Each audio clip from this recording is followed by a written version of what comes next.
Hay personas que dedican su vida entera a mirar a donde otros no se atreven, y Joan es una de ellas. Psicólogo, escritor y uno de los terapeutas más influyentes del mundo hispanohablante, Joan lleva más de 35 años acompañando a personas en lo que más duele y más importa, los vínculos, con sus padres, con su pareja, con la vida misma. Fue él quien trajo las constelaciones familiares de España en 1999, de la mano de su creador, Bert Hellinger, y desde entonces, a través del Institut Gestalt de Barcelona, sus 7 libros, leídos por más de 200.000 personas, y sus talleres en 3 continentes, Joan ha ayudado a miles de seres humanos a comprender algo esencial, que mucho de lo que nos pasa y nos pesa no empezó en nosotros.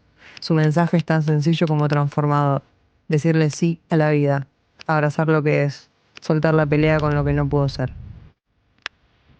Es un misterio lo que sucede en una constelación. Estamos zarandeados por dos fuerzas opuestas. Una es creación y por otro lado repetición. Es tan profundo que es núcleo, y el núcleo no es el yo, el núcleo es el nosotros. Nadie existe independientemente de otras personas. La constelación no deja de ser un relato. Tal vez sea la verdad. El buen amor es el amor que respeta un orden. Es un poco nietzscheano del gran y sagrado sí a la vida en todas sus dimensiones. Y ves que sostenidamente existe un malestar en tu cuerpo y que no hay una disposición al trabajo terapéutico para salir de ese malestar, ¿por qué te estás quedando ahí? ¿Por qué no te vas? Se trata de una idea de circularidad. Lo que a mí me pasa tiene que ver con lo que a ti te pasa, y lo que a ti te pasa impacta en lo que a mí me pasa, y entre los dos lo hacemos. Ir hacia el dolor para ir hacia el amor, al final. Claro, ir hacia el dolor para estar en el amor. ¿Y cuál es tu verbo favorito? Mi héroe favorito, Respetemos que la vida es un misterio.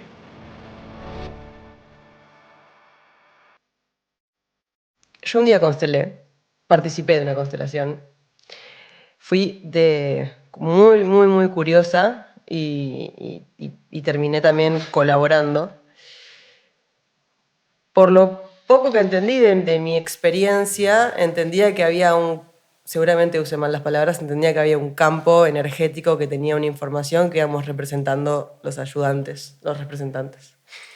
Em, ese campo tiene una verdad más grande que lo que nuestros ancestros envían, ¿o es solo información de los ancestros lo que se maneja ahí? bueno, lamento tener que empezar a decir algo con dos palabras que me gustan mucho, Bien. o tres, que es no lo sé. Okay. No lo sé. No, es un misterio. Es un misterio lo que sucede en una constelación, porque una pregunta que me han hecho, yo creo que 5.000 veces, 10.000, es ¿qué pasa que los representantes son tomados por sensaciones, movimientos, sentimientos que pertenecen a los representados? Y la respuesta real es que no lo sé. Hay teorías que tratan de explicarlo. La teoría de los campos morfogenéticos de Rupert Sheldrake, que dice que la memoria no está en el interno de las personas, sino que la memoria está en el campo. Habría como campos de información. Está la teoría de la física de las pequeñas partículas, que están entrelazadas. Una partícula que ha estado en contacto con otra mantiene la conexión y recibe la información de todo lo que vive esta partícula. Pero claro, nosotros somos un conglomerado de pequeñas partículas.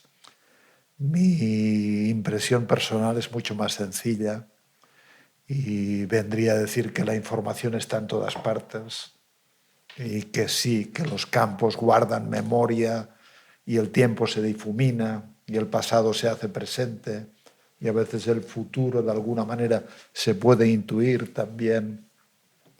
Entonces la información está en todas partes, y si se crean las condiciones con una finalidad buena, que en este caso es terapéutica, de ayuda, pues podemos acceder a esta información y desvelar lo que estaba, entre comillas, oculto o enredado o difuminado, y justamente la posibilidad de desenredar o de desvelar es lo que tiene un potencial terapéutico, porque nos ayuda, nos libera de cosas que estaban secretas o que estaban intuidas, y nos pone más en armonía con nuestra potencialidad, podríamos decir.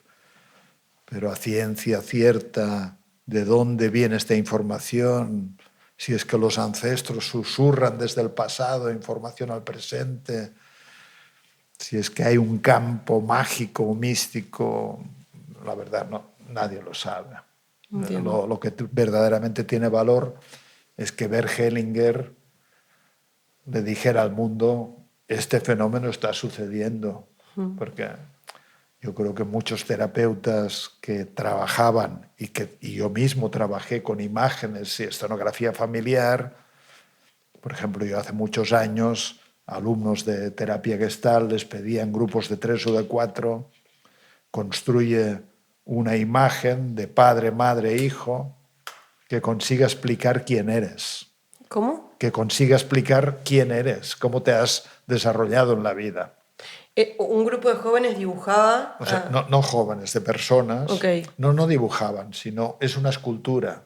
Okay. O sea, toma 3 personas, una será el padre, otra será la madre y otra será el hijo, que es la Sagrada Familia, que es la constelación más importante, mucho antes de saber constelaciones, y les pedía, construye una escultura, una imagen, con tu posición, con cercanía a la madre, con lejanía, derrotado en el suelo, omnipotente arriba, pero construye una imagen que consiga explicar en qué te has convertido, cómo te has desarrollado. Y cuando hacíamos esto, a veces sucedían cosas extrañas, como que el que hacía de padre aportaba información que la persona no había dicho. Con lo cual yo creo que muchos ya nos dimos cuenta de que pasaba algo, pero claro, pasa como en la evolución del conocimiento, que es difícil decir que algo está ocurriendo si la teoría no lo prescribe. Y eso estaba más allá de la teoría. Pero Bert Hellinger tuvo la audacia de decirle al mundo, aunque esto no esté previsto por la teoría, decir, esto está sucediendo. Sí. Es verdad que es un misterio y que quizás siempre va a tener que ser un misterio para que siga siendo genuino. Bueno, en el último libro que sacamos con David, Constelar la vida, hay un pequeño apartado un poco jocoso que se llama El día de la ojeada. Y ahí a veces he fantaseado con una fantasía de imposible cumplimiento, pero que sería muy bonita que ocurriera a las personas, y es la fantasía de levantarse de la tumba cada 100 años después de muertos. Y sería muy bonito que hubiera el día de la ojeada. Uno se levanta de su tumba y echa una ojeada. Entonces imagínate que personas del siglo XV, XVI, XVII de repente se levantaran de su tumba. Por ejemplo, lo que está pasando aquí en este estudio no lo entendería nadie. No. Entonces imagínate que dentro de 400 años nos levantamos de la tumba y empezamos a comprender y entender cosas que a día de hoy no se comprenden. Y yo creo que esto se comprenderá, que son neuronas espejo, que tenemos un gen de no sé qué, que sucede algo que todavía no conseguimos explicar sobre cómo se transmite la información, pero en algún momento yo creo que esto será natural, explicable claramente. Yo creo que en nuestra conversación hablábamos, David, o te comenté lo de David Bohm, del orden implicado, que por eso fue mi primera pregunta. Mi obra se trata del tratar de explicar la evolución, o tratar de buscar, de curiosear en la evolución de la conciencia a través de la creatividad. Como que la creatividad es mi eje en todo. Y David Bohm habla de que hay un orden implicado, que es como este orden invisible que ordena las cosas, y que precisamente la creatividad es como ese impulso que lo muestra, como que va... creo que lo leí de vos, o sobre la constelación, que es como estar en una habitación y que prendan una luz. Tu lugar no cambia, pero de repente sabes dónde estás. Por eso te lo explicaba. Y sé que si bien vos arrancaste siendo psicólogo y después fuiste a teatro o practicaste el arte también, Bueno. todo lo teatral. ¿Sentís que eso tiene que ver? A ver, No, primero, la palabra creatividad yo creo que es una palabra muy importante y que en el camino de la vida estamos zarandeados por dos fuerzas opuestas. Una es creación, es como si el futuro nos invitara a crear nuevas formas de vida, y por otro lado repetición, es como si el pasado nos invitara también a repetir las cosas tal y como sucedieron. Siempre hay esta tensión entre los opuestos.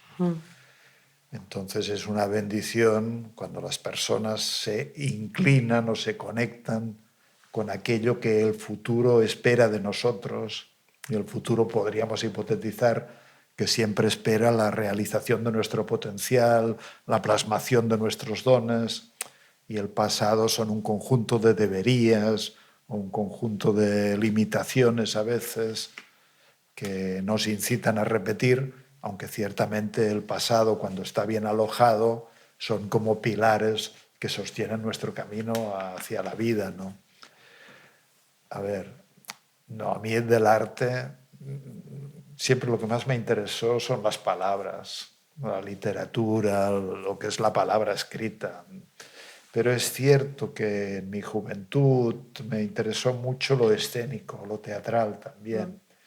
Y yo estudié Derecho, me di cuenta de que por ahí no era, entonces hubo un tiempo que no sabía qué hacer y me dedicaba a hacer cosas más lúdicas, creativas, artísticas, y lo escénico siempre me ha interesado. Entonces, pues empecé a hacer cosas de psicoterapia, de grupos de desarrollo personal, crecimiento, y pensé que mi camino profesional podría ser la psicoterapia. Entonces fui a la universidad, me saqué el título de psicólogo también, y trabajé siempre dentro del ámbito humanista. Bien. Y específicamente la Gestalt. Y la Gestalt dentro de las terapias es una terapia viva, escénica. Mismo Fritz Perls pues fue un hombre que estuvo muy interesado en el teatro, y la terapia es psicodramática. En lugar de hablar acerca de las cosas, a veces se dramatizan las cosas. Está emparentada también con Moreno, que fue el creador del psicodrama. Y luego también, azarosamente, providencialmente, no tengo ni idea de qué mueve los hilos de las cosas, las constelaciones familiares, pues que es una técnica escénica, un abordaje escénico de escenografía familiar. Tengo un amigo que ahora vive en Buenos Aires y es un hombre que ha estado siempre conectado con el mundo del espectáculo, del teatro. Y hace unos años me decía, el único teatro que verdaderamente me interesa ahora son las constelaciones. Como diciendo, porque es teatro de verdad, es teatro que ilumina la tragedia y la comedia de lo que sucede en los sistemas familiares, ¿no? Entonces, bueno, a mí me tocó traer aquí a España a Bergelinger y entonces sentí un flechazo, un match, una conexión con las constelaciones, y desde entonces pues mi trabajo es constelaciones y terapia humanista, Gestalt, todo integrado, podríamos decir, ¿no? Pero claro, y cada constelación es una obra creativa, es un espectáculo artístico, podríamos decir, ¿no? Donde el foco es lograr iluminar y lograr, si se puede, transformar formas viejas en creaciones nuevas. Qué lindo. Es impresionante, siempre recordaré la primera constelación con Joan hace muchos, muchos años, lo fuerte que me dio. Estuve días y días llorando después de aquella constelación. Quiero decir algo, y es que España es un país de fundamentalistas. Hay fundamentalistas religiosos y hay fundamentalistas científicos. Fundamentalistas, al fin y al cabo. Entonces, me sorprende la gran cantidad de personas que reaccionan de manera furibunda contra algo como las constelaciones familiares. A veces la tachan de pseudocientífica, a veces la tachan de secta, a veces la tachan de yo qué sé. Son tonterías. En realidad es pura fenomenología, pura experiencia y pura vivencialidad. Si no crees en nada, también puedes ir a constelaciones familiares. Como dice Joan, para ir a una constelación, para asistir a una constelación, e incluso para tomar parte de ella, no hace falta creer en nada. No hace falta creer en nada, y eso es maravilloso. Si crees en, qué sé yo, explicaciones cuánticas o en campos o en lo que tú quieras, también está bien. El resultado va a ser el mismo. Una herramienta que ayuda, que se pone al servicio de las personas y que tiene la capacidad de deshacer narrativas tóxicas muy arraigadas en las familias para sustituirlas por narrativas que invitan a la vida. Esto es maravilloso. Y mi caso personal, aquella primera constelación hace tantos años, fue en Italia.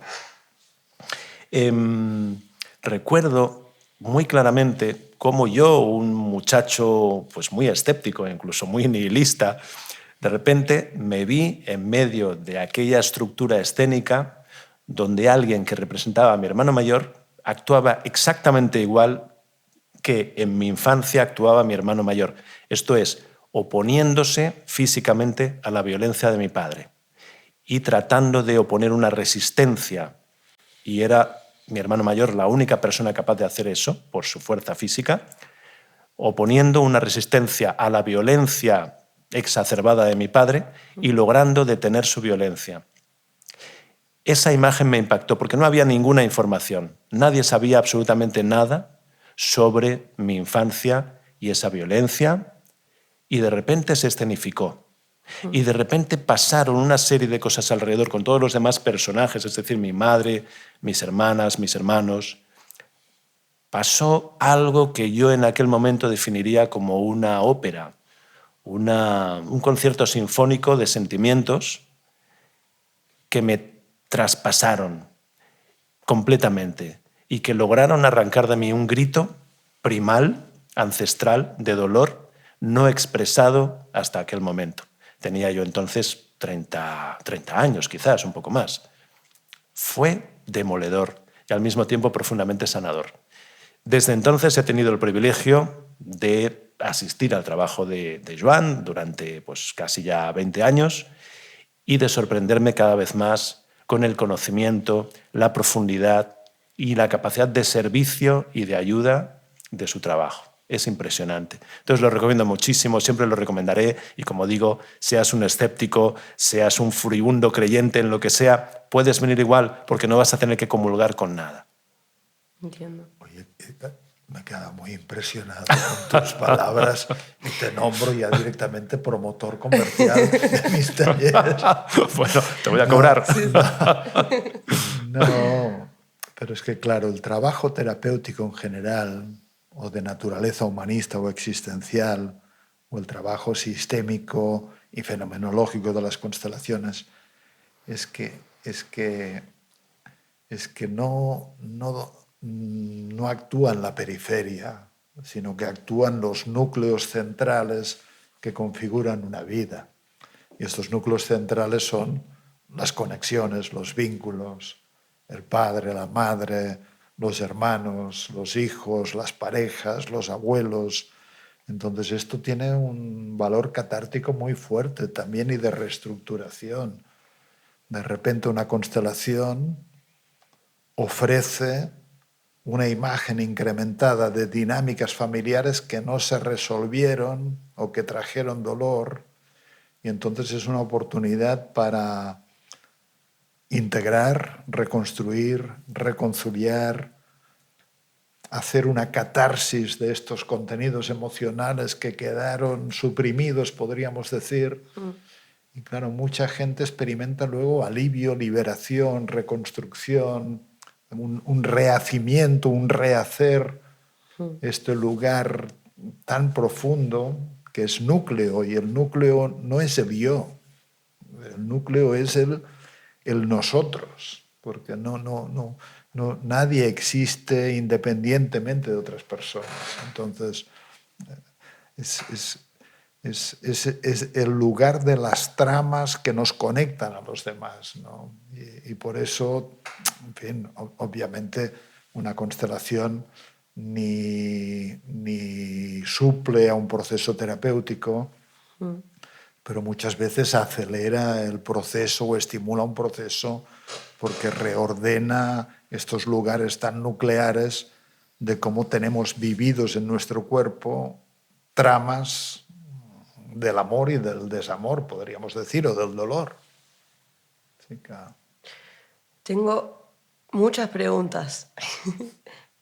Cuando David hablaba de que experimentar una constelación al final era como sentir una invitación a la vida, siento, de la manera en la que lo cuentan y también en la manera en la que yo lo viví cuando lo viví, que fue hace un montón, y tengo como flashazos de como mucho amor, como una entrega casi sin esperar nada a cambio y muy devota hacia lo que estaba pasando. Siento que cuando vos viste eso, esa representación de tu hermana mayor y dijiste, esto no puede ser porque la única persona que sabe esto soy yo, es como interpretar que eso que está pasando es la verdad. Como hay una garantía de que hay un orden porque esto no tiene lógica y como no tiene lógica, de alguna manera es verdad. Sienten que darnos cuenta de que esa imposibilidad se vuelva posible es lo que nos hace acceder a esa sensación de amor. Bueno, yo diferenciaría varias cosas.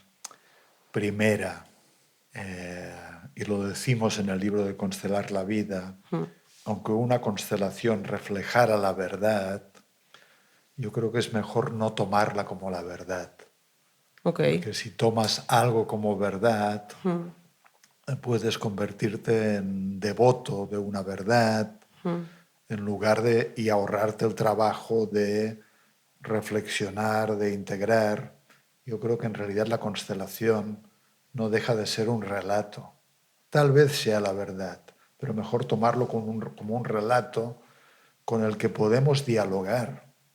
Yo no estaba atorado en ciertos relatos, y cuando digo relatos no me refiero solo a discursos verbales, sino construcciones en el cuerpo, y la constelación impacta y confronta el relato con el que estábamos cabalgando, podríamos decir.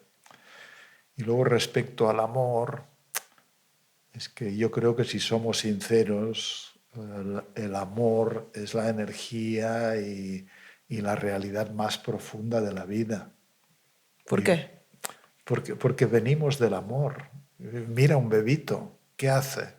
Busca la teta de la madre. El movimiento es a conectarse, el amor es conexión. Entonces, yo creo que el amor no se discute porque siempre está presente, incluso en los comportamientos que más pueden lastimar o comportamientos que incluso llevan a la muerte o a la violencia. Y en constelaciones lo que sí que hacemos es una diferenciación entre buen amor y mal amor, o entre amor lúcido y amor ciego. Entonces, claro, el verdadero reto es que el amor construya, que el amor traiga bienestar, que el amor genere impulsos de vida y no lo contrario.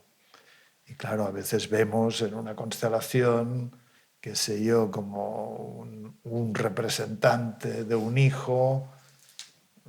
Pongo un ejemplo concreto. Hace 15 días en un taller que di en Madrid, una persona trabajó que vivía con mucha ansiedad, con la constante preocupación de que alguien cercano, su novio, su padre, pudiera morir. Entonces, si él siempre estaba preocupada con el teléfono, ya estás llegando, está pasando no sé qué. Yo le pregunté, ¿y esta preocupación, cómo se siente en tu cuerpo? Porque todo lo experimentamos a través del cuerpo. Y la mujer dijo, es como un agujero aquí, como si en algún momento algo me agarrara y pusiera la mano en este agujero. Muy angustioso. Entonces, bueno, hicimos una constelación y tomamos esta sensación corporal como un síntoma. En algún momento se aprendió esta sensación corporal. Y creo que pusimos al padre y a la madre, pero entonces a continuación vienen informaciones y hechos que ella aporta de su vida, y entonces la primera hermana, con 1 año de vida, murió de muerte súbita. Entonces esto ya dispara una alerta en el sistema, una angustia, que está presente en los padres en forma de síntomas. Un principio de atención de que luego, cuando esta mujer tiene 10 años, una hermana que tiene 8 o 9 muere ahogada. Entonces, claro, todo esto va configurando esta sintomatología, ¿no? Entonces, claro, por un lado, un psiquiatra o otro psicólogo acertadamente diría, bueno, esto es ansiedad, hay que dar, qué sé yo, ansiolíticos. Claro, desde esta perspectiva es, bueno, sí, esto es ansiedad, pero tiene un fundamento. Hay un principio de alerta que se ha instalado en la vida de esta persona y en la vida de esta familia. Y corresponde a un amor ciego, porque lo que no se ha integrado es la despedida de estas hermanas. En lugar de hacer el proceso que es difícil de aceptar su destino, aceptar su suerte y que les tocó morir y sentirlos como ángeles o sentirlos como presencias beneficiosas para la propia vida, que esto sería amor lúcido. Eso me gustó que dijiste, amor lúcido.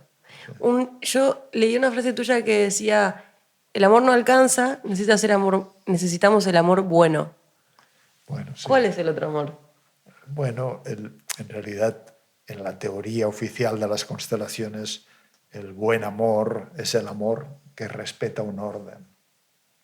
Y en los órdenes del amor, que es un concepto agustiniano de San Agustín, pero que Bert Hellinger lo tomó conceptualmente para su teoría, pero los órdenes del amor son, en realidad, hay un gran orden del amor, que es el orden de la inclusión, no de la exclusión.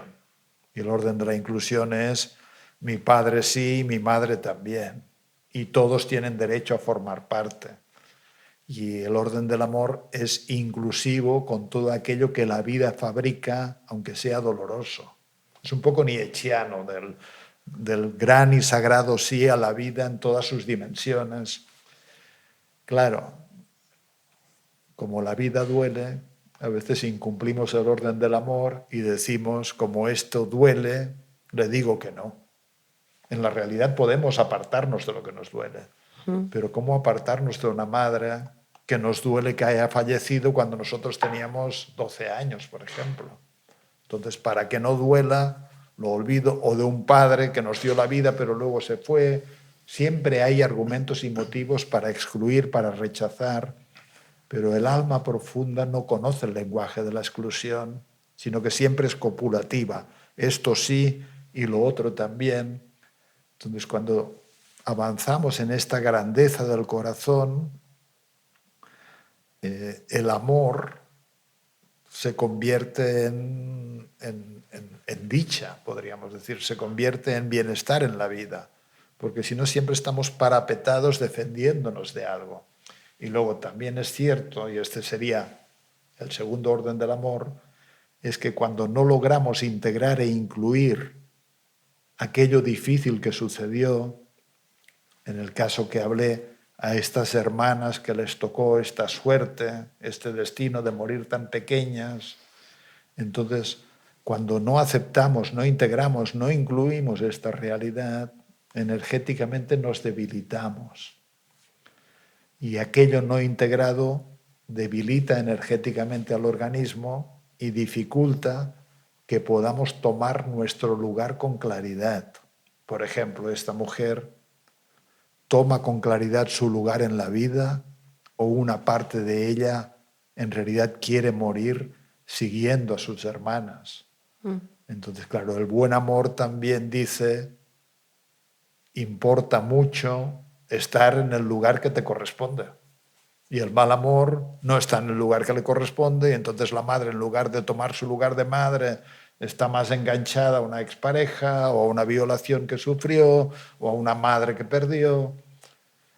Y otra idea de Bert Hellinger es que en el buen amor cuidamos bien del intercambio, que es una ley de justicia interior también, de aceptación. De que en el intercambio, y la vida es intercambio, tú me miras, yo te miro, tú hablas, yo te contesto, estamos intercambiando. Pero claro, en personas muy vinculadas el intercambio es muy grande, por ejemplo en la pareja. nos damos muchas cosas y tomamos muchas cosas, pero a veces se desequilibra. Imagínate uno o una que va a la pareja y toma una posición de víctima, que los padres no le dieron lo suficiente o la trataron o lo trataron mal y tiene que recibir mucho. Entonces toma ante la pareja una posición demandante y le dice: tienes que darme mucho porque me dieron poco, pero en realidad, como me mantengo leal a lo que sucedió con mis padres, lo mucho que me das lo vomito y así puedo confirmar mi posición de demandante. Entonces hay enredos entre el dar y el recibir que complican el buen amor en las relaciones, y por esto es importante que nos convirtamos en plenamente adultos, que sabemos dar y sabemos recibir en igual medida y no jugamos más a tener en deuda al otro o a aceptar que el otro nos tenga en deuda a nosotros. Entonces estas son ideas muy simples, pero militan en la dirección del amor lúcido, y amor lúcido significa un amor que ve, un amor que respeta, que puede aceptar las cosas, porque todo problema empieza con que algo sucedió y las personas reaccionaron diciendo, o el cuerpo dice: esto no debería de haber sucedido. Y todo sufrimiento es una disputa contra la realidad tal como se manifestó. Y entonces toda solución, y en la dirección del amor lúcido, es tratar de integrar aquello que la vida hizo, que no nos gustó, que no lo aprobamos, pero simplemente ocurrió. Qué sé yo, una chica joven vive una violación. Es terrible, es una violencia en toda regla.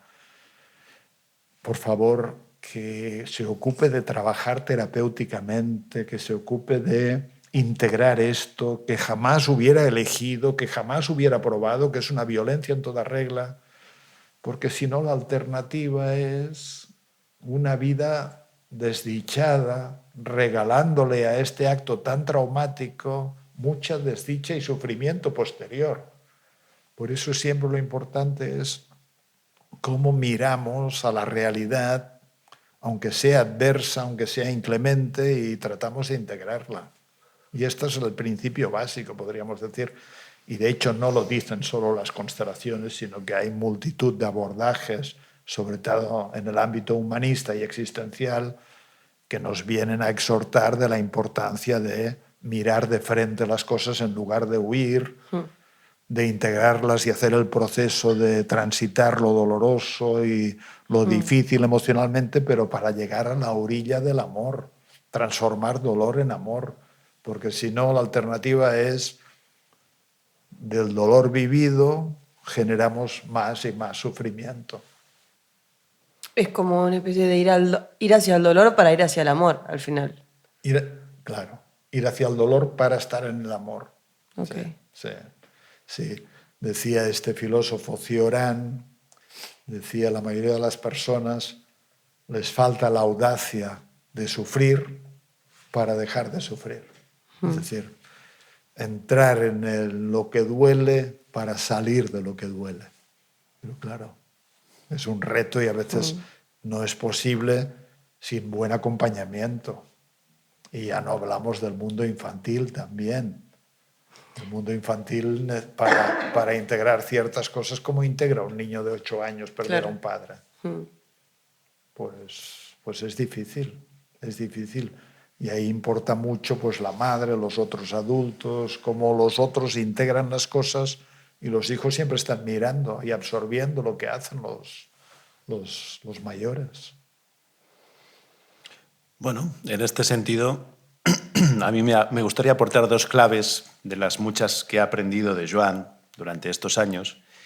Creo que hay una especialmente que va a ser muy práctica para todo el mundo y que tiene que ver con una clave relacional, una clave para la pareja, pero también para la amistad, para cualquier tipo de relación. Sucedió que en un momento, hace muchos años, pues yo estaba en un conflicto de pareja, yo estaba muy enamorado de mi pareja de aquel entonces, pero nos llevábamos bastante mal, discutíamos mucho, había mucha tensión. Y Joan me dijo: hay que atender al campo relacional.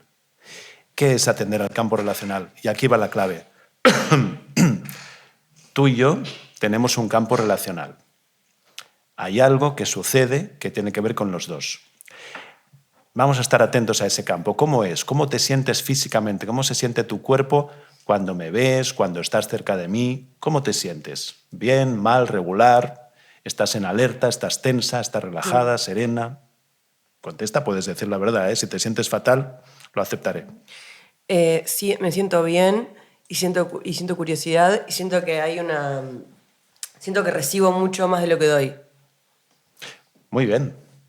A mí, sí. Yo no sé si me siento bien, ¿eh? Es un tema pendiente. A mí me pasa lo mismo. Yo me siento muy bien también contigo, me siento muy bien también con Joan. Cuando...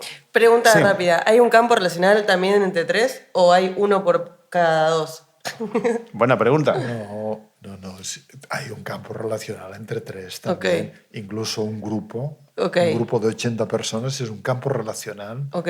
De manera tal que a veces movimientos de una sola persona Sí. cambian todo el sentir y la disposición del campo Ok. relacional. Perfecto. Pero sobre todo dos que se juntan, Sí. no solo depende de la voluntad. A veces nos juntamos con algunas personas y se crea un campo que es plácido, que es cómodo, que es creativo. El mejor campo posible que podemos crear es cuando 1 más 1 suman más que 2. Porque entonces hay un agregado. Pero a veces hay campos relacionales, como decía David, estoy enamorado, lo quiero, pero nos ponemos juntos y el campo es tenso, chirría. No hay, el cuerpo se siente alerta, se siente tenso. ¿Y por qué? Bueno, O sea, la explicación ¿es sería... una mentira la sensación? No, la sensación es muy verdadera. Claro. No. Pero el campo tiene una verdad... Bueno, ya hablamos de la verdad. No, tiene la verdad fenomenológica de lo que está ocurriendo. Ahora, ¿por qué se da este campo? Bueno, yo lo que digo es que dos personas que se juntan configuran un organismo único. Entonces, David se puede juntar con una persona y esto es un organismo, con otra persona es otro organismo. Es como un bichito al que se le va... Bueno, es que uno va alimentando también. Sí, pero ahora bien, claro, ¿por qué se crea este campo? Bueno, se crea este campo por mi historia, por todos los aprendizajes afectivos que yo he hecho, por las heridas de mi infancia, por los asuntos pendientes del sistema familiar, por las potencias del sistema familiar. Y entonces resulta que yo estoy construido de una cierta manera y tú estás construida de una cierta manera. Y tu construcción y la mía, si las ponemos juntas, pues a lo mejor sucede algo creativo o algo en ti se relaja o algo en mí se relaja. O bien, y esto es lo que sucede en muchas parejas que aún queriéndose se llevan mal, despertamos aquellos asuntos en los que tú vas a reaccionar porque te tocan en el lugar de la herida y despiertan en mí aquellos asuntos en los que yo voy a reaccionar porque tocan en el lugar de la herida y entonces, claro, por eso hay tanto sufrimiento y desesperación porque en la pareja se quieren pero no logran un campo relacional fértil y creativo. Y además hoy en día que estamos sumergidos en la cultura del victimismo y la irresponsabilidad, todavía es peor. Porque hoy en día, si tengo problemas contigo, y esto es literal, he escuchado parejas que tienen problemas y al final medio se separan o se separan, y claro, hablas con uno de los dos y te dice, es que el otro es una persona narcisista y tóxica. Y se quedan tan felices. Y hablas con el otro, te dice, es que el otro es una persona narcisista y tóxica. Y se quedan tan felices. Entonces, vivimos en este mundo de la irresponsabilidad, del victimismo. Mira qué mala suerte he tenido que me ha tocado un narcisista y un tóxico. Y entonces uno no tiene nada que ver con lo que le pasa. ¿No sería más razonable decir que entre dos construimos realidades que a veces son maravillosas y a veces son deplorables? Bueno, desde la perspectiva sistémica y de las constelaciones familiares, se trata de una idea de circularidad. Lo que a mí me pasa tiene que ver con lo que a ti te pasa y lo que a ti te pasa impacta en lo que a mí me pasa y entre los dos lo hacemos. Y ahí nos adentramos en una cultura de la responsabilidad también, que es muy beneficiosa. ¿Por qué? Si yo tengo responsabilidad en lo que está sucediendo, tengo maniobra para que deje de suceder. Pero si soy una víctima y disfruto de mi irresponsabilidad, entonces estoy en la intemperie. Y mi único recurso es ejercer bien el victimismo y convencer a mi grupo social y a mi grupo de amigos de que soy una pobre víctima del narcisista. Entonces ves a las parejas que cada uno convence a su grupo social y a su grupo de amigos que el otro es tóxico. Seguro que más de una guerra ha empezado así. Pero es muy interesante porque creo que además estás dando la clave de lo que se llama vulgarmente la guerra de sexos. Y creo que aquí va la clave también. Y es que si estás atenta o atento a tu campo relacional con tu pareja y ves que sostenidamente existe un malestar en tu cuerpo y que no hay una disposición al trabajo terapéutico o al trabajo de cualquier tipo para salir de ese malestar, de esa tensión constante, ¿por qué te estás quedando ahí? ¿Por qué no te vas? ¿Por qué no vuelves a empezar con otra persona? ¿O por qué no te tomas un tiempo de soledad y de reflexión, de estar contigo? Creo que ahí se puede actuar para efectivamente dejar de ser una víctima. Yo, por ejemplo, tuve una relación y en aquel momento hacía un año aproximadamente que había salido de una relación muy importante con muchísimo amor, pero al mismo tiempo con puntos bastante conflictivos. De manera que cuando salí de esta relación anterior, es curioso esto porque yo noté que lentamente con los meses mi cuerpo se iba relajando. Es decir, había aprendido a estar en la relación con bastante tensión en mi cuerpo y como estaba instalado dentro de la relación ni me daba cuenta de esta tensión.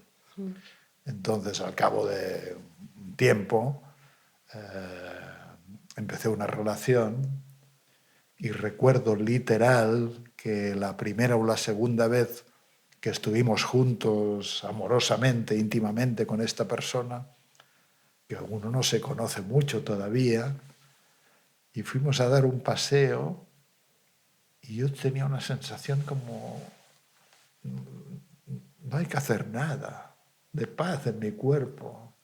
No hay que decir nada si no quieres, no hay que ser distinto de como eres. Una sensación de que uno en este campo relacional hay una especie como de aceptación espontánea del otro, donde uno no se tiene que tensar ni prefabricar de ninguna manera.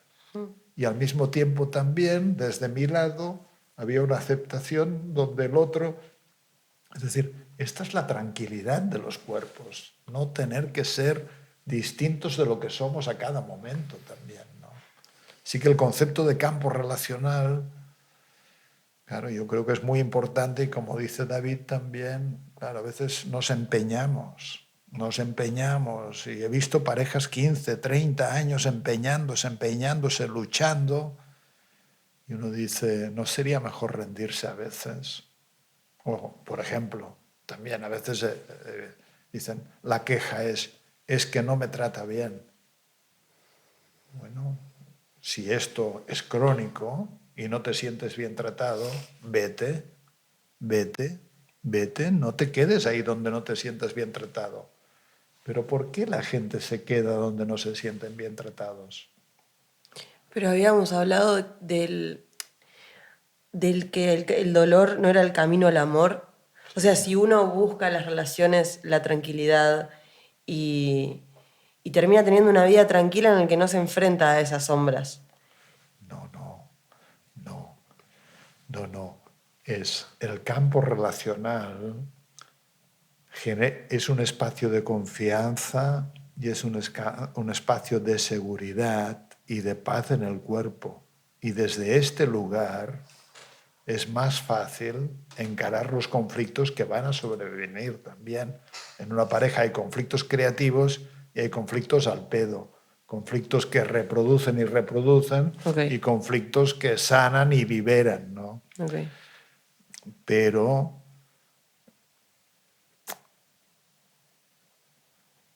es mejor elegir a alguien donde la nota básica sea de aceptación, de sentirse aceptado y de aceptar al otro.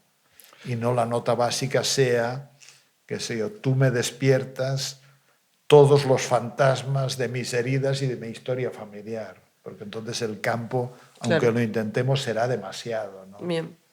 Y para terminar lo que decía del maltrato, ¿por qué me quedo en una relación donde me siento maltratado? Yo creo que la explicación es muy sencilla. Es, en algún lugar de mi historia, tal vez me sentí no bien tratado por alguna figura importante y quedaron en mi cuerpo estas neuronas, poéticamente, que hacen sinapsis con el maltrato. Y entonces estoy con alguien que no me siento bien tratado, pero, milagro de la vida, lo quiero increíblemente sin darme cuenta de que a quien amaba increíblemente era esta madre que me trataba mal. Es como un acostumbramiento al dolor. Y claro, no, se despiertan estas células dormidas donde me sentí maltratado y se activan de nuevo, pero el apego es fortísimo. Y se reproduce este campo que no se resolvió con una madre que me maltrataba y ahí nos quedamos pegados, ¿no? Para resolver con una madre que te maltrata, ¿es necesario tener un vínculo con esa madre o uno lo puede resolver individualmente? Más allá de las constelaciones. Sí. A ver, yo creo que hay que distinguir vínculo de relación. Y el vínculo lo puedes resolver sin la madre, con terapia, con amigos, pero trabajas para integrar estas heridas, estos maltratos, estas faltas, estos abandonos, estas desatenciones o lo que fuera, de manera que con suerte reparas adentro y puedes llegar a un lugar que dice, vale, mamá, así lo tomo. Es la madre que tengo, eres la persona que me ha tocado y veo que en tu corazón también hay muchas cosas que están desarregladas que te impedían ser la madre que yo hubiera deseado o necesitado y así lo tomo. Y esto es muy importante en el proceso de una vida porque más vale caminar en la vida diciendo tengo madre y tengo padre. No porque fueran perfectos, sino porque fueron como fueron y he trabajado para integrarlos. Bien. Y la relación es otra cosa. La relación, uno puede trabajar con el vínculo y al mismo tiempo con la relación con la madre. Pero a veces el vínculo se sana o se cura, podríamos decir, pero la relación sigue siendo muy difícil de manejar.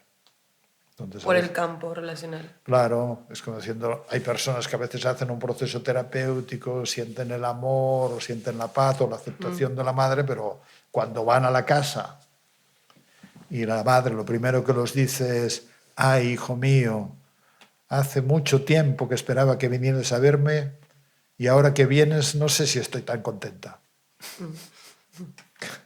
No sé, el hijo... Qué difícil, me la hace más. ¿Cómo? Hacémela más fácil.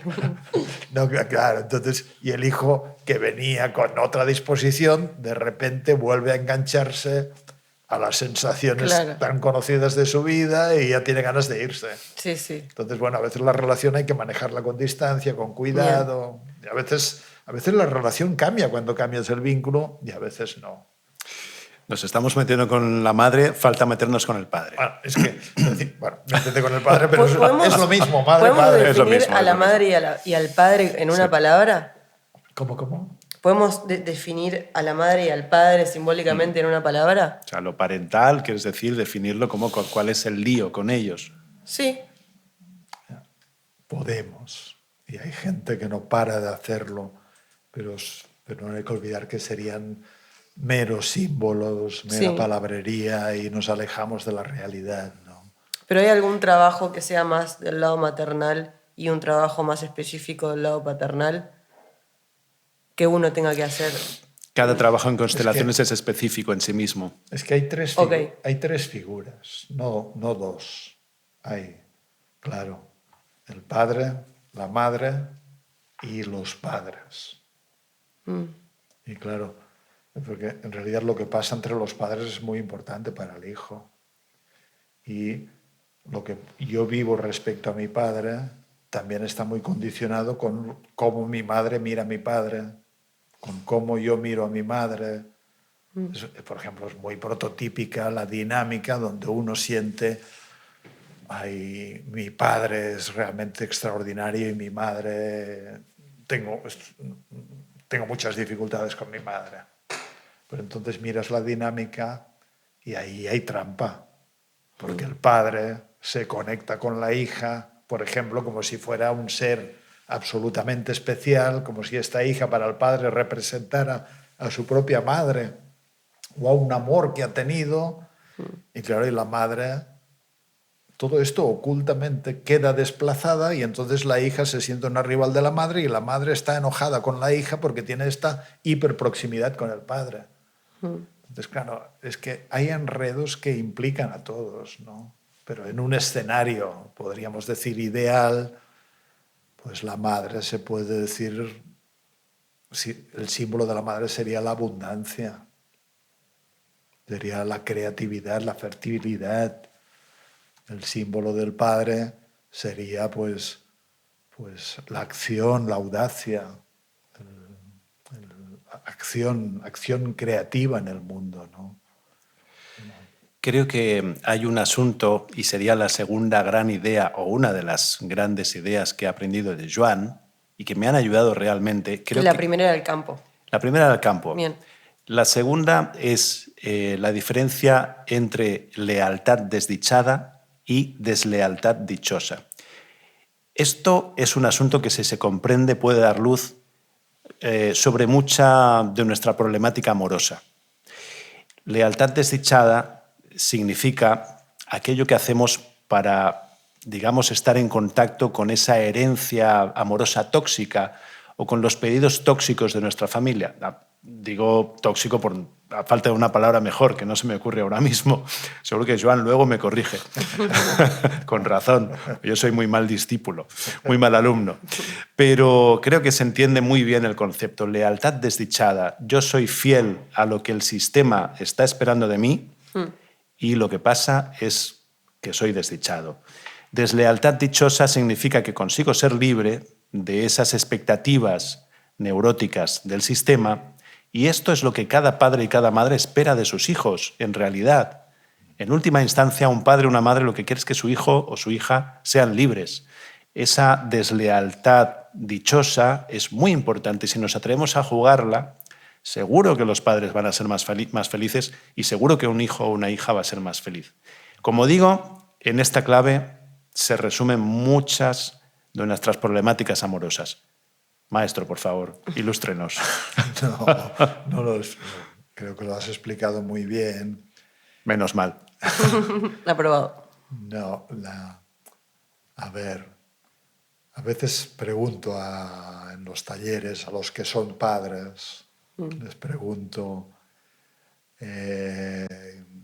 ¿quiénes habéis sido desdichados en vuestro matrimonio, en vuestra relación de pareja?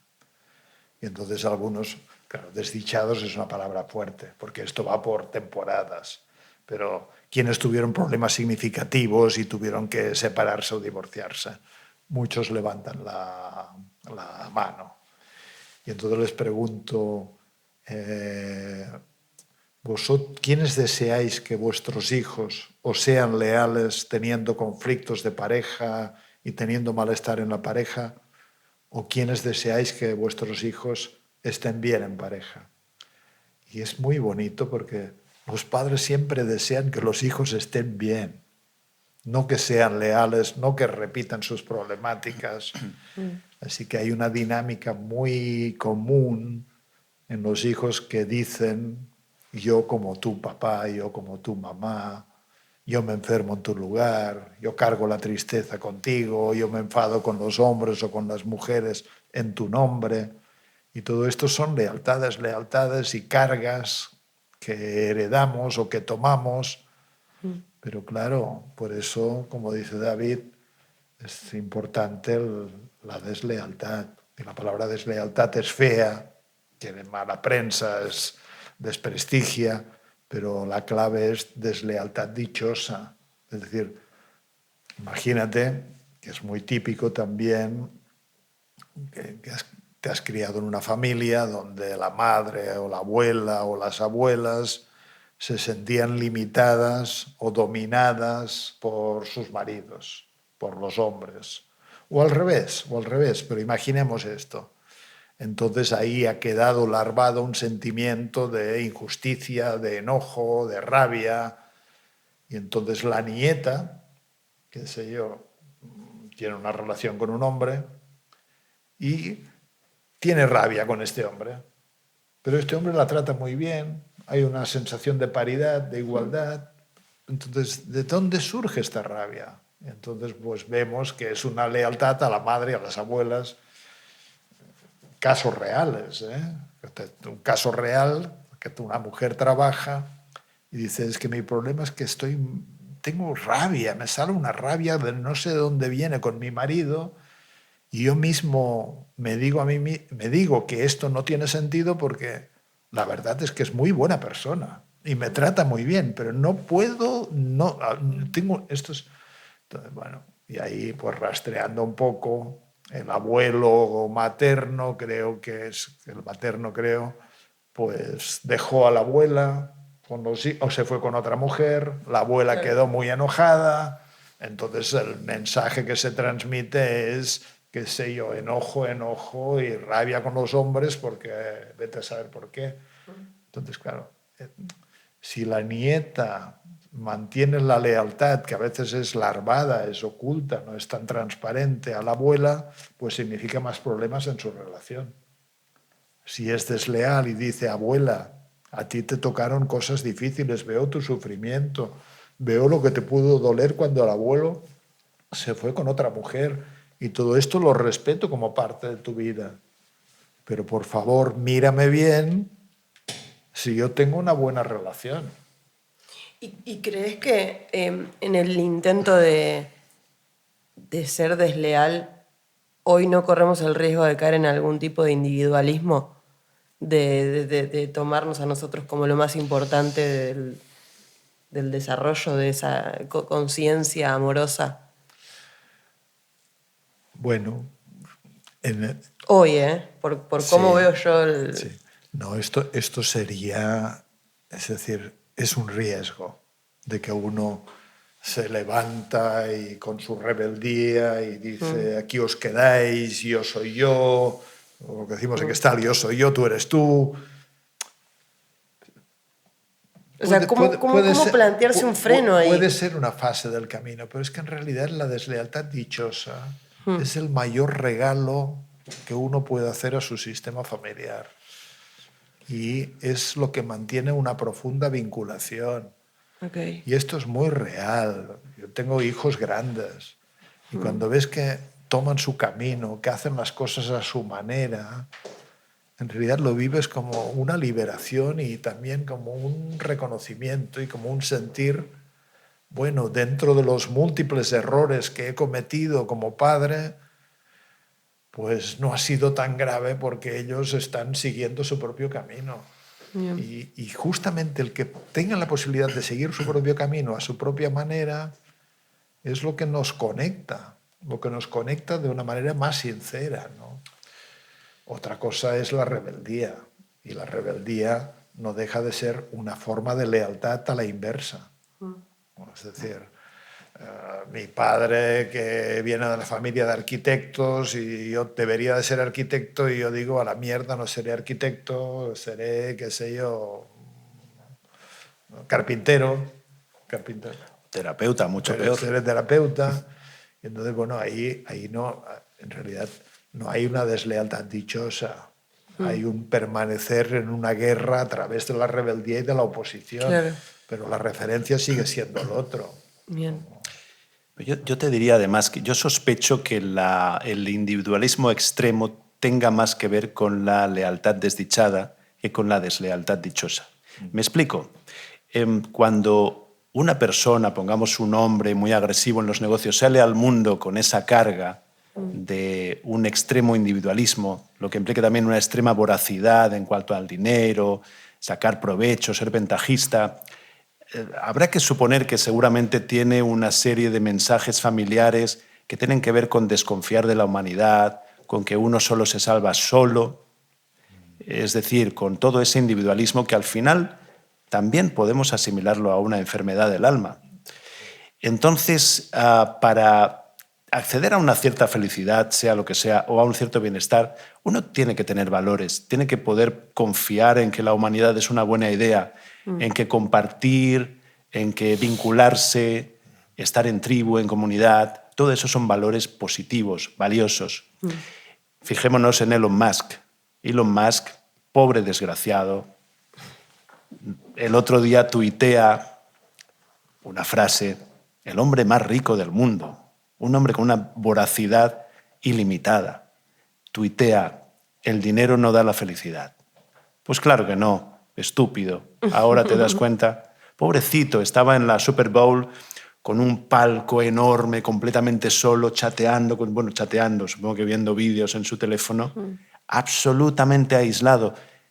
Lo que le pasa a este señor, un individualista extremo al que parece que la humanidad no solo no le importa, sino que seguramente le da asco, lo que le pasa a este señor es muy desgraciado, es muy desgraciado.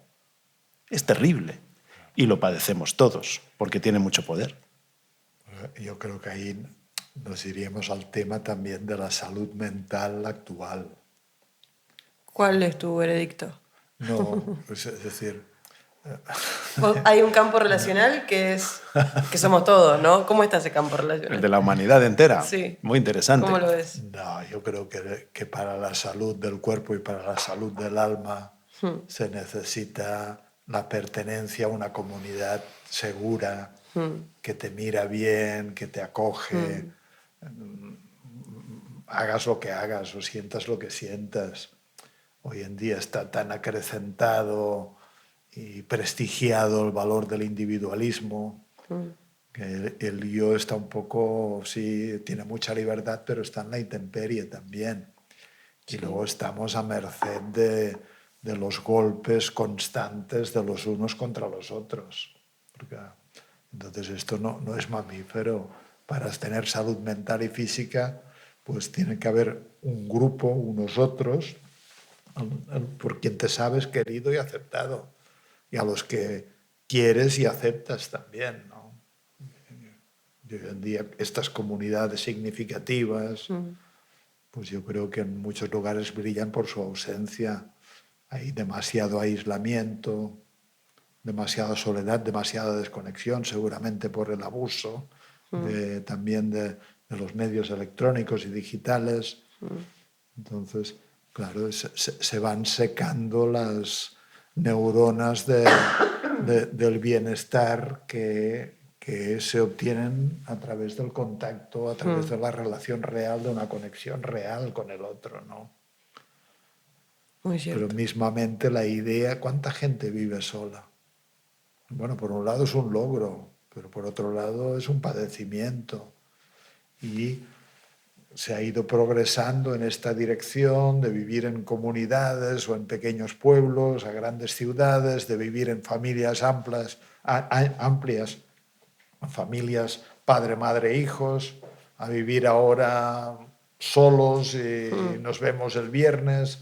En fin, está muy bien porque cada uno puede gestionar sus necesidades de vinculación, pero es que es algo mamífero, es que no respetamos nuestras necesidades biológicas, Claro. que son de contacto, que son de relación, de presencia, de conexión. Yo podría decir que esa búsqueda de ética común, me sale decir, es entonces, o sea, los valores o los pilares de esa ética común, de ese horizonte común que tendríamos que tener todos, sería el contacto, la comunión, el amor y algo más. Empatía, aceptación, amor a lo que parece diferente,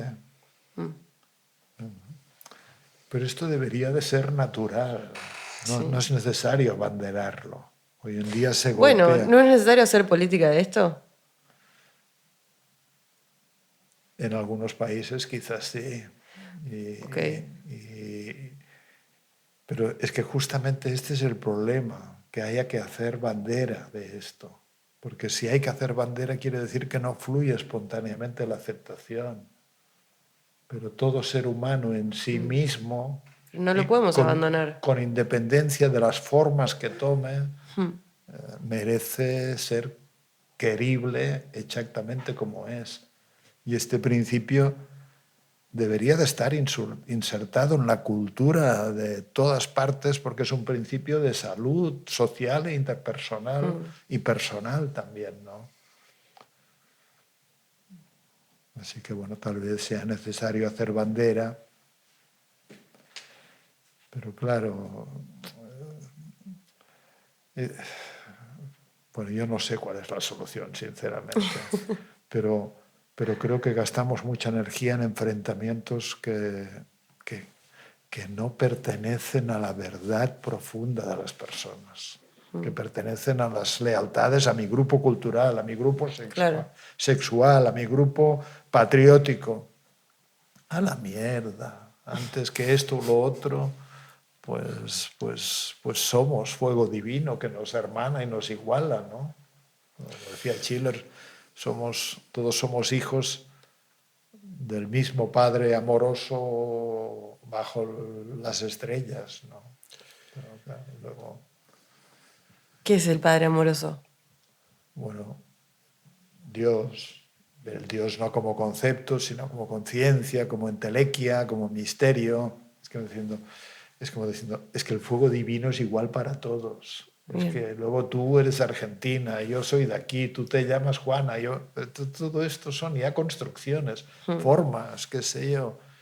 ¿Por qué me tengo que meter contigo porque tú eres argentina? ¿Por qué tú te tienes que meter conmigo porque yo soy gay o soy transexual o soy... Catalán. Yo vivo mi vida y tú vives tu vida. Y por ejemplo, en sociedades más arcaicas, cazadoras, recolectoras, no existía la exclusión. Es un concepto actual esto, la exclusión actual. Actual quiere decir 3.000, 4.000 años. Pero la exclusión no existía porque la exclusión significaba la muerte. Entonces, no se podían permitir la exclusión. Entonces, todos tenían su lugar en el grupo. Y obvio que había los chamanes y los homosexuales y de todo. Pero ¿quién levanta la voz para decir tú no tienes derecho a formar parte? Esto es un gran pecado. Es bonito pensar que en una sociedad como la nuestra, ultra tecnológica, necesitamos recuperar, en cierto modo, los valores de los cazadores-recolectores para poder sobrevivir en el futuro. En todo caso, también un poco los valores de la Revolución Francesa, en el sentido de libertad, pero no sin igualdad, pero no sin fraternidad. Y si no, el futuro se ve cada vez como más complejo y difícil. Claro, la fraternidad yo creo que es, en realidad, lo de la libertad es cuestionable. Se promulgó, está muy prostituida la libertad, ¿no? Lo de la igualdad también está muy prostituido, pero libertad, igualdad y fraternidad, pero la fraternidad ya está olvidado directamente. Es una lástima. Es el Sí, tercero. ¿No sienten esperanza? por supuesto. Es esperanza, ¿qué quiere decir? Que esto tiene que pasar para que de una vez por todas mejore. Que esto es parte de... No sé, yo la única esperanza que tengo es de algo que ya no va a ocurrir, de haber sido cazador-recolector. Pero no sé, claro, desde la emergencia del lío, porque los cazadores-recolectores yo creo que no tenían la construcción de un yo personal como ahora lo entendemos. Probablemente si le preguntaras a un cazador-recolector de hace 12.000 años, ¿tú quién eres?, te miraría como, somos, no. Claro. Este yo. Sí. Entonces, mientras el yo, la idea del yo personal esté tan Sí. acentuado, yo mucha esperanza no tengo. No tengo, no sé, porque todo se repite. Entonces, obviamente que hay gente muy buena y hay gente Sí. que hace cosas muy buenas y hay gente muy jodida y se va repitiendo el juego, ¿no? Y están los monasterios y están los, qué sé yo, los grupos de poder que se dedican a ver cómo jodemos a los otros y nos hacemos más ricos nosotros. O sea, vos hablaste del fuego divino y del Padre, que es el Dios, como, dijiste una palabra que me gustó, intelequia, ¿puede ser? Yo no creo que exista la posibilidad de que eso que es tan grande admita una involución en nosotros.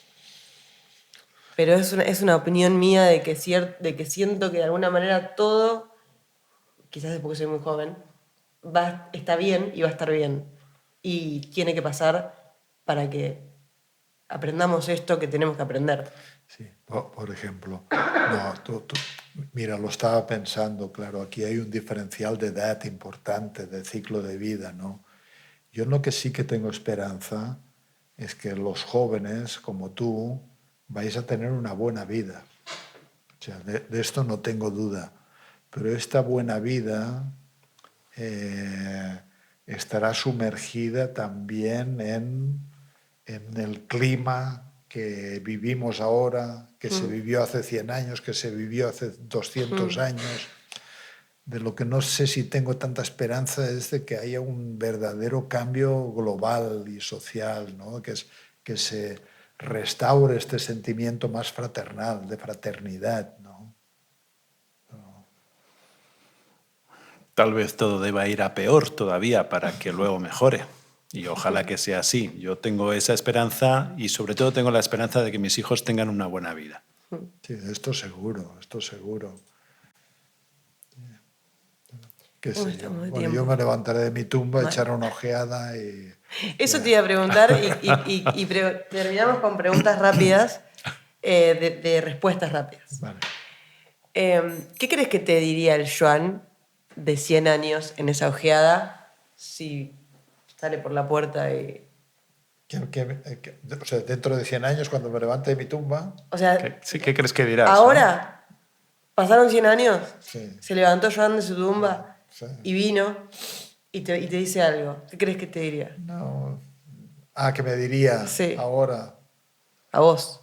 haz lo que te dé la gana, no tengas tantos remilgos, qué sé yo, silencia tu mente y que te importe un carajo el ruido de la mente de los demás. Confía en la bondad de tu corazón. ¿Y vos? Yo me voy a los 300 años que dijo Joan al principio. Porque él va a vivir por lo menos 200 años. El David que se levantaría entonces y daría un vistazo a la sociedad me diría, más o menos estamos en las mismas, más o menos, los conflictos siguen siendo más o menos los mismos, a no ser que la terapia se haya generalizado mucho más que ahora. Entonces me diría seguramente, no tengo ni idea. No tengo ni idea. Okay. No, lo digo literalmente, me diría, sigo sin tener ni idea. Sí, Bien. sí. Pero respetemos que la vida es un misterio. Me parece importante eso. ¿Y cuál es tu verbo favorito? ¿Cuál es mi Verbo. verbo favorito? No, mi verbo, mi acción. El verbo. Bailar, cantar, qué sé yo, crear, servir, esclarecer. y alguno más me ha venido a la mente que me he autorreprimido. Okay. Y contemplar. Contemplar y no perder la capacidad para fascinarse. Bien. Esto es algo que creo que hemos compartido mucho. Silenciar.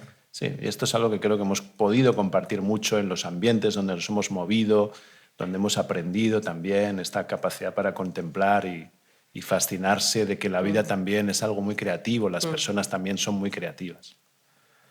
¿Y un consejo que le darías a la gente joven?